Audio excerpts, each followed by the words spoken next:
सौतेली माँ ने लड़की के सोते समय चुपके से उसके कपड़ों में पैसे छिपा दिए, लेकिन उसे क्या पता था कि लड़की जाग रही थी और उसकी हरकत देख चुकी थी। जैसे ही सौतेली माँ वहाँ से हटने लगी, लड़की ने चालाकी से वे पैसे निकालकर उसी की जेब में डाल दिए। उधर महिला को बिल्कुल अंदाजा नहीं था कि अब उसकी खुद की चाल उसी पर भारी पड़ने वाली है। कुछ ही देर में पिता जल्दी जल्दी कमरे में आए और घबराकर बोले कि घर से पैसे गायब हो गए हैं। ये सुनते ही सौतेली माँ तुरंत लड़की पर आरोप लगाने लगी। उसने कहा कि लड़की ने ही पैसे चुराए हैं। पिता ने गुस्से में बेटी से सवाल किया, लेकिन लड़की ने साफ कहा कि उसने कोई चोरी नहीं की। फिर भी सौतेली माँ लगातार लड़की को बदनाम करती रही। वह कहने लगी कि लड़की अक्सर घर में चोरी छिपे चीजें उठाती रहती है। जब उसे लगा कि सही मौका आ गया है तो उसने जबरदस्ती लड़की की तलाशी लेना शुरू कर दिया ताकि सबके सामने उसे चोर साबित कर सके। लेकिन काफी खोजने के बाद भी लड़की के पास से एक भी नोट नहीं मिला। यह देखकर महिला खुद हैरान रह गई। उसे समझ ही नहीं आया कि पैसे आखिर गए कहाँ। अब पिता को भी पत्नी की बातों पर शक होने लगा। तभी लड़की ने शांत होकर कहा कि अगर सच जानना है तो सौतेली माँ की जेब भी चेक करनी चाहिए। पिता ने जैसे ही पत्नी की जेब टटोली, उनके होश उड़ गए। गायब हुए सारे पैसे वहीं से निकल आए। महिला यह देखकर पूरी तरह घबरा गई। उसे समझ नहीं आ रहा था कि जो पैसे उसने खुद लड़की के कपड़ों में रखे थे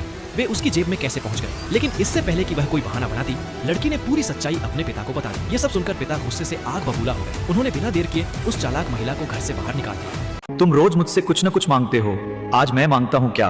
एक बार फॉलो करके ओम नमः शिवाय लिख पाओगे।